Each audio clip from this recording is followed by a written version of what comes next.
Suffocation o pagkaubos ng hangin ay kinamatay ng dalawang batang lalaking natagpuan sa loob ng abandonadong kotse sa Santo Tomas, Pampanga ayon sa pulisya.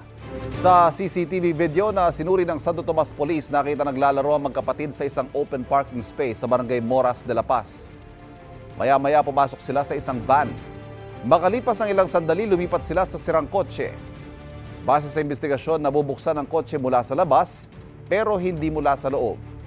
Yan ang dahilan kung kaya hindi nakalabas ang dalawang bata. Mga 2 to 3 minutes sila doon, lumipat sila doon sa kotse kung saan sila natagpuan. Until nag-review kami ng mga 2 hours, walang lumabas.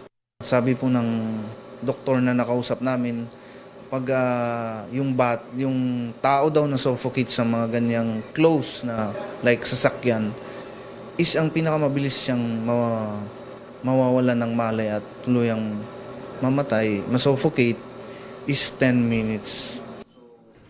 Nakaburol lang 12 na magkapatid na edad 5 at 6 sa isang chapel sa San Fernando.